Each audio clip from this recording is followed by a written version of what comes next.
자, 여러분, 결산과 관련된 종합 케이스 문제를 제가 만들어 봤는데요. 우선은 지금 제가 여기 여러분 해답을 여기다 적지 않고 공란으로 해서 여러분들이 요 내용을 보고 이렇게 분개를 하시고 이 분개한 거를 특이종에다가 금액을 옮겨줬고 그리고 나서 시산표에 금액을 집계해 보고 그리고 나서 기말에 해야 되는 수정 분계 사항들 매출원가나 감가상각 대손충당금, 퇴직급여, 그 다음에 법인세 비용 이러한 분계들을 이 시산표를 근간으로 해서 분개해 보시라고 이렇게 사례를 만들어 봤고요. 그렇게 기말수정 분개한 다음에 수정 후 시산표를 집계해서 장부를 마감해서 재무제표를 만들어 보라고 이렇게 다 틀을 만들어 놨어요. 여러분 이 정도 수준이면 결코 쉬운 문제는 아닙니다. 근데 제가 이거를 이렇게 여러분 만든 이유는 뭐냐면 이렇게 여러분들이 손으로 직접 이 재무상태표와 손익계산서를 만들 수 있을 정도의 내용 개념 이해가 정리가 됐다면 프로그램으로 이해하는 건 정말 쉽거든요. 그래서 이걸 여러분이 한번 이해해 봤으면 좋겠다라는 의미로 이렇게 정리를 해 봤는데요. 이거를 처음에 여러분들께서 혼자 하시기에는 너무 어렵습니다. 이렇게. 그래서 우선은 해답을 먼저 보고 연습장에다가 이렇게 한번 그림 그려보고 최종적으로 한번 해보셨으면 좋겠고요. 저는 이걸 쓰면서 할 수는 없으니까 해답에 있는 우리 교재에 있는 걸 보고 설명을 한번 쭉 드려볼 거니까 제 설명을 듣고 뭐 조금 시간이 지난 다음에 한번 스스로 해보시는 걸로 이렇게 한번 진행해 보시죠. 자, 한번 설명을 해보겠습니다. 참고로 여러분, 제가 이 사례를 뒤에 우리 K랩 프로그램 실제 결산 자료 입력이라는 기능에서 이걸 똑같이 거기다 해놓고 이걸 프로그램으로 똑같이 결과를 도출해 놨어요. 그래서 그렇게 한 이유는 뭐냐면 여러분이 직접 손으로 써서 결산까지 손익계산서까지 그려보고 이걸 프로그램으로 돌려보면 프로그램이 만들어지는 게 눈에 들어와요. 그렇게 해서 완전히 좀 이해를 시켜주자라는 마음으로 이 사례를 만든 거예요. 그래서 지금 여러분 잘 이해해 놓으면 프로그램 우리 이거 이제 하고 프로그램도 하겠죠. 프로그램 할 때 쉽게 받아들일 수 있어요. 예. 그렇게 여러분들이 이 자료를 활용하시면 됩니다. 자, 그럼 같이 한번 보시죠. 자, 그러니까 편안하게 수업을 듣고 나중에 여러분이 혼자 스스로 요 위에 다 공란으로 해놨으니까 여러분이 연필로 또는 연습장에다가 그림 그려서 해보시면 됩니다. 자, 집중해 주세요, 여러분. 자, 보니까 우리가 결산에 대한 전체적인 흐름을 이 간단한 케이스를 통해서 보겠습니다. 자, 11월 1일 날 당사는 상기업인데 현금 11월 1일 현금 5천만 원을 투자받아서 사업을 시작했답니다. 자, 그럼 분기를 어떻게 하면 되죠? 차변에 현금, 자산의 증가, 대변에 자본금. 그렇죠? 자, 12월 2일 날 상품 1천만 원을 현금으로 구입했다. 그럼 12월 2일 날 차변의 상품 자산의 증가 1천만 원, 대변의 현금, 자산의 감소 1천만 원. 자, 상품을 2천만 원어치 외상으로 판매했대요. 그럼 차변에 외상 매출금, 자산의 증가, 대변에 상품 매출 수익의 발생. 그렇죠? 자, 그 다음에 11월 4일 날 종업원 월급 700만 원을 현금으로 지급했다. 차변에 급여라는 비용이 발생, 대변에 현금이라는 자산의 감소. 자, 그 다음에 영업에 사용할 목적으로 컴퓨터 300만 원을 외상으로 구입했다. 차변에 비품이라는 자산의 증가 300, 대변에 미지급금, 부채의 증가. 괜찮으시죠, 여러분? 자, 그러면 우리가 지금 뭐 이 분계를 막 연습한다기보다는 이 전체적인 흐름을 보여드리고 싶어서 이거 하는 겁니다. 자, 여러분 그러면 붕괴를 한 다음에 우리가 T 계정에다가 한번 원장에다가 전기를 한번 해볼게요. 자, 그럼 전기 어떻게 합니까, 여러분? 이거 우리 복식보기 원리 때 배웠던 내용이죠? 자, 어떻게 하면 될까요, 여러분? 자, 11월 1일 날 현금 5천만 원, 현금 5천만 원 그대로 현금에다가 5천만 원 적어주면 되죠. 대변에 자본금 5천만 원, 그럼 대변에 자본금 5천만 원 이렇게 적어주면 되는 거죠. 자, 그 다음에 11월 2일 날 상품 1천만 원. 자, 11월 2일 날 차변의 상품 1천만 원. 그렇죠? 대변의 현금 1천만 원. 자, 그러면 11월 2일 날 대변의 현금 1천만 원 이렇게. 자, 11월 3일 날 차변의 외상 매출금 2천만 원. 11월 3일 날 외상 매출금 2천만 원. 그렇죠? 대변에 상품 매출 2천만 원이니까 상품 매출 2천만 원. 그렇죠? 괜찮으시죠? 자, 차변에 급여 700만 원이 발생했으니까 급여에다가 차변에다가 700 넣어주면 되는 거죠. 대변에 현금 700이 있으니까 현금 티계정에다가 대변에 700이라고 적어주면 되는 거예요. 그러니까 전기라는 게 붕괴된 거를 티계정에 그대로 옮겨 적는 거예요. 자, 또 마지막 11월 5일 날 차변의 비품 300. 자, 차변의 비품 300. 대변의 미지급금 300. 대변의 미지급금 300. 이렇게 해서 붕괴되어 있는 모든 계정을 티계정 형태로 그 해당 위치에다가 그대로 옮겨 적어 주는 겁니다. 그러면 여러분 이게 차변과 대변의 금액은 같고요. 이 현금부터 급여까지 이걸 쭉 나열해서 차변과 대변을 합쳐도 같지요. 그죠? 이걸 쭉 이렇게 해서 다 이렇게 더했다고 했을 때 양쪽은 같겠죠. 이렇게. 이게 같으니까. 그렇죠? 자, 그럼 이게 오류가 없는지를 검증하기 위해서 작성하는 게 바로 뭐예요? 시산표죠. 자, 우리가 기말 수정 분기를 하기 전 시산표를 집계해 보는 거예요. 해볼까요, 여러분? 자, 현금이 차변에 5천만 원, 대변에 1,700만 원이 있는 거죠. 그대로 여기 적는 거예요. 차변에 5천만 원, 대변에 1,700만 원. 그럼 현금은 자산이니까 차변에 증가되는 거니까 잔액이 차변에 남는 거예요. 5천에서 1,700을 빼면 3,300이 되겠죠. 자, 이런 식으로 쭉 집계해 주는 거예요. 해볼까요, 여러분 또? 자, 상품이 차변에 1,000만 원, 대변은 없습니다. 그럼 차변에 상품 1,000만 원, 대변은 없어요. 그죠? 잔액은 1,000만 원이 있겠죠. 외상 매출금도 마찬가지죠. 외상 매출금 차변에 2천만 원, 대변은 없습니다. 외상 매출금 여기 차변에 2천, 대변에는 없어요. 그러니까 외상 매출금이나 상품은 자산이니까 잔액이 차변에 남는 겁니다. 이해될까요, 여러분들? 네, 이렇게 해서 이런 식으로 쭉 금액을 집계해 보면 양쪽의 금액이 같아야 되는 거죠.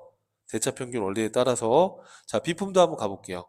자, 비품 차변합계 얼마입니까, 여러분? 여기 300. 대변합계는 없죠. 그럼 그대로 여기다가 비품 차변합계 300, 대변합계 없습니다. 잔액도 300이 되는 거죠. 괜찮으시죠? 또 미지급금.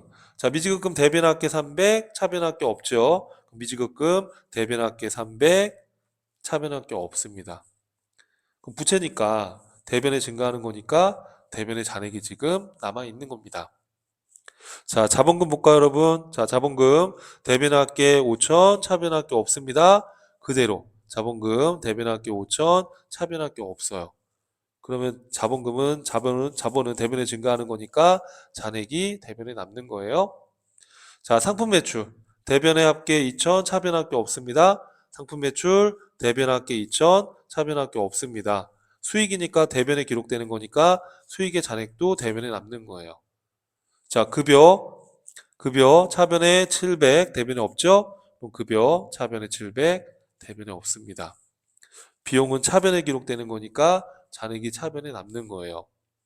자, 이렇게 하게 되면, 여러분 봐봐요. 이렇게 하게 되면, 차변의 합계가 9천이죠. 요거 다 더해보면 5천, 2천, 1천, 여기 하면 9천 맞네요. 요거 다 더하면 얼마가 나오세요? 1700, 300이면 2천이고, 5천, 2천이니까. 그렇죠. 9천이죠.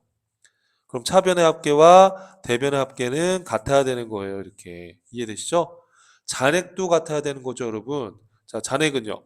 차변의 잔액은 여러분 여기 보니까 3,300, 2,000, 1,300이니까 이거 하면 얼마입니까?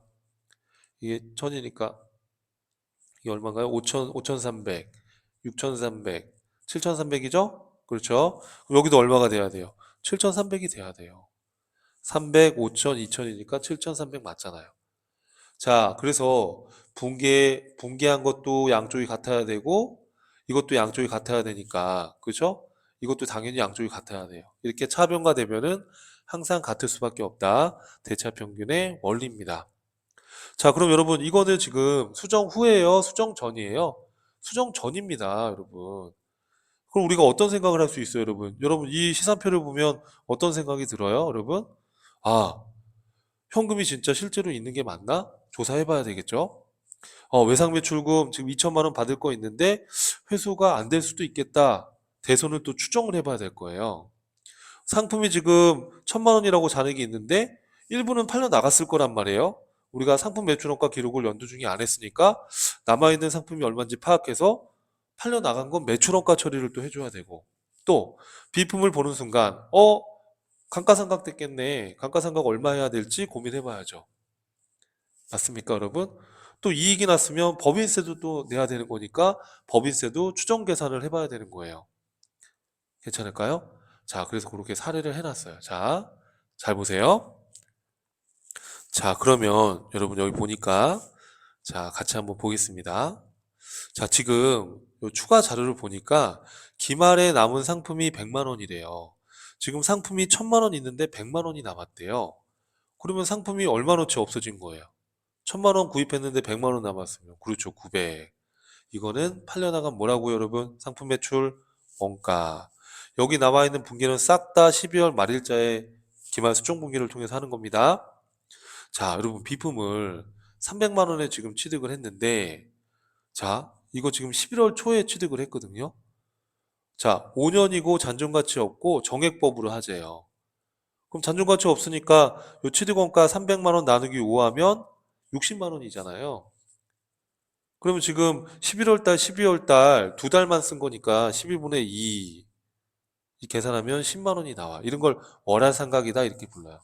그럼 10만 원만큼 차변의 감가상각비 비용의 발생, 대변의 비품이라고 할 수도 있겠지만 우린 그렇게 안 하고 간접상각법으로 감가상각, 그렇죠, 누계액으로 이 비품의 차감 계정으로 기록하는 거 기억나시죠? 자, 그리고 지금 외상매출금 받을 잔액이 얼마 있어요? 2천만 원인데 이 잔액의 1%가 회수가 안 될 것으로 추정이 된대요. 그럼 2천만 원이니까 1% 하게 되면 20만 원이 나오죠. 그럼 요것만큼 어떻게 여러분?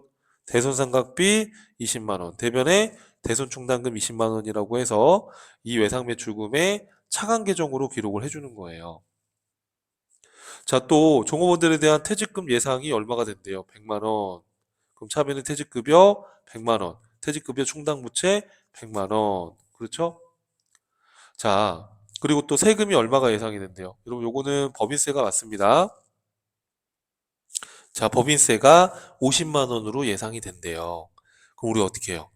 12월 말일 날 차변에 법인세 비용 50, 대변에 그렇죠, 미지급세금 50. 선납세금은 지금 없으니까요. 자, 이렇게 기말수정분기를 해주시는 겁니다. 자, 이렇게 해서 우리가 손익계산서, 이익여금, 재무상태표 이 순으로 장부를 또 마감하게 돼요. 이런 과정은 우리 프로그램에서 또 같이 다뤄보게 될 거예요. 어떻게 프로세스가 흘러가는지. 자, 기말수정분기를 했어요. 그럼 이 기말수정분기들을 시산표에다가 반영해주면 이런 모습이 나오는 거예요.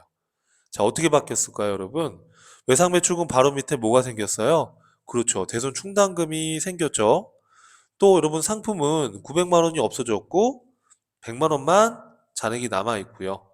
비품 바로 밑에 뭐가 생겼어요? 그렇죠, 감가상각 누계액이 생겼습니다.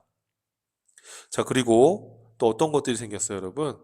자, 퇴직급여, 그렇죠? 퇴직급여 충당부채가 추가로 반영이 됐고요. 그렇죠? 또 대변에 상품이 없어진 것만큼 상품 매출원가 비용이 또 반영이 됐고요. 그렇죠? 또 법인세 비용 50만 원만큼 대변에 미지급 세금도 반영이 되어 있죠. 괜찮을까요? 또 감가상각 누계액 인식된 것만큼 차변에 감가상각비도 인식이 됐고요. 또 대손충당금 20만 원 인식한 것만큼 대손상각비도 인식이 된 겁니다. 괜찮으실까요, 여러분? 자, 이렇게 기말 수정 분기를 한 후에 이 집계한 시산표는 수정 전이에요, 수정 후에요? 그렇죠, 수정 후 시산표가 되는 겁니다. 괜찮을까요, 여러분? 자, 이렇게 수정 후 시산표를 작성한 다음에 자, 자산부채 자본은 차기년도로 2월이 되는 거지만 수익과 비용은 차기년도로 2월 되지 않습니다. 그렇죠? 그래서 우리는 마감이라는 걸 합니다. 자, 마감을 어떻게 하는 거냐면요, 이렇게 하시는 거예요. 자, 제 설명 들어봐요. 지금 대변에 요 상품 매출 수익이 2천만 원이 잔액이 있잖아요. 그럼 이 상품 매출을 차변으로 인위적으로 12월 말일 날 마감을 해주는 거예요, 이렇게. 자, 또 차변의 상품 매출 원가부터 법인세 비용까지 차변에 요 비용들이 쭉 잔액이 있잖아요. 그죠? 이 차변에 있는 비용들을 대변으로 정리해 주는 거예요. 이렇게. 900만 원부터 700, 100만 원, 10만 원, 20만 원, 30만 원, 50만 원 해서 이 금액들을 그대로 해주는 겁니다. 그러면 여기 지금 차변의 상품 매출이라고 했으니까 대변이 B잖아요. 이거는 집합 손익 또는 손익이라는 계정 과목으로 해서 여기다가 맞춰주는 거예요. 이렇게. 이해될까요, 여러분? 그럼 여러분 이 집합 손익이 의미하는 게 뭐냐 하면 이 2천만 원은 1년 동안에 총 수익을 집계한 거예요. 이 집합 손익은 1년 동안에 그렇죠. 총 비용을 집계한 거예요. 이렇게. 그러면 지금 비용이 1,780이고 수익이 2천이니까 220만 원의 수익이 더 크단 말이에요. 여기 지금 대변의 집합손익이 220이 더 크죠? 그 220은 당기순이익이 난 거죠. 그죠? 그 대변의 더 큰 220을 차변으로 상계하면서 이 220 당기순이익만큼 연말에 재무상태표의 자산이 늘어나 있을 겁니다. 그럼 그 늘어난 것만큼 자본의 증가로 인식하는데 그 자본을 미처분 이익잉여금이라고 하는 거예요. 이 220은 뭘 의미하는 거죠? 총수익에서 총비용을 차감한 그렇죠. 당기 순이익을 의미하는 거예요. 자, 결국에 집합손익 계정이라는 걸 사용해서 결국에 이렇게 해서 집합손익이 정리가 되면서 수익과 비용이 서로 상계되면서 재무상태표에 이익잉여금에다가 당기순이익을 보내주는 이 분계를 해주는 겁니다. 이걸 우리가 장부 마감이다, 마감 분계다 이렇게 얘기하는 거예요. 이해될까요, 여러분? 예, 이렇게 해서 이해를 해주시면 되겠습니다. 자, 그럼 여러분 이 마감을 통해서 우리가 뭘 작성해야 되는 거예요? 그렇죠. 재무상태표와 손익계산서를 만들어 보면 되는 겁니다. 자, 그래서 만들어 볼까요, 여러분? 자, 우리가 지금 여기 시산표에 보시면, 자, 이거 지울게요. 지저분하니까 내용을 좀 지우고요. 시산표에 보시면 상품 매출이 2천이잖아요. 그러면은 여기 손익계산서에 2천 이렇게 적어주는 거고요. 매출원가 비용은 얼마죠, 여러분? 여기 900이죠. 그래서 900만 원 이렇게 적어주는 거예요. 그럼 이 900만 원이라는 건 기초 상품은 없었고요. 단기 매입한 게 1000만 원이었고 기말에 남은 게 100이었죠. 그래서 900이 매출 원가가 된 겁니다. 그럼 900짜리를 2000에 판 거니까 1100만 원만큼 매출 총 이익이 생긴 거죠. 그러면 우리 판매비와 관리비에 해당하는 거 뭐 있어요, 여러분? 급여, 또 여러분 퇴직급여, 감가상각비, 대손상각비 이게 다 뭐예요, 여러분? 판매비와 관리비죠. 그래서 여기 급여, 퇴직급여, 감가상각비, 대손상각비, 이 판매비와 관리비 계정들을 여기다가 표시해 주는 거예요. 그러면 이거 다 더하면 830이 판매비와 관리비가 되는 겁니다. 자, 그럼 1100만 원 물건 팔아서 이익이 났고요. 830만 원의 판매비와 관리비를 빼면 얼마죠? 270만 원만큼이 그렇죠. 영업이익이 되는 거예요. 지금 영업의 수익과 영업의 비용은 해당 사항이 없고요. 자, 그러면 법인세 차감 전 순이익도 270이 되겠죠. 자, 그런데 우리 법인세 비용으로 비용 세금 얼마 발생됐죠? 50만 원. 그럼 그거를 법인세 비용으로 빼는 거예요. 그러면 당기순이익으로 220이 보고가 되는 거죠. 이렇게. 이해될까요, 여러분? 그러면 이 당기순이익이 어디로 흘러 들어가는 겁니까, 여러분? 이 당기순이익이 이렇게 해서 재무상태표에 이렇게 재무상태표에 미처분 이익잉여금으로 흘러 들어가게 되는 거예요. 이해돼요? 이렇게 220이 미처분 이익잉여금으로 흘러 들어갈 수 있게 우리가 이렇게 수익과 이 비용들을 서로 상계하고 집합손익이라는 계정을 써서 이렇게 대변에 미처분 이익잉여금 이렇게 해서 이 손익계산서의 당기순이익을 재무상태표에 자본의 미처분 이익잉여금으로 보내준 거예요. 이렇게. 그래서 마감 분계를 해야지만 딱 대차가 딱 맞아 떨어지는 거예요. 이렇게. 이해되죠? 그럼 재무상태표는 결산 시점에 이제 어떻게 되는 거예요, 여러분? 외상매출금 바로 밑에 충당금이 차감적으로 표시가 되고요. 비품 바로 밑에 감가상각 누계액이 차감적으로 표시가 됩니다. 그리고 이런 미지급 세금이나 퇴직급여 충당부채도 이렇게 잘 기록이 되겠죠. 이렇게 해서 재무제표가 만들어진다라는 거예요.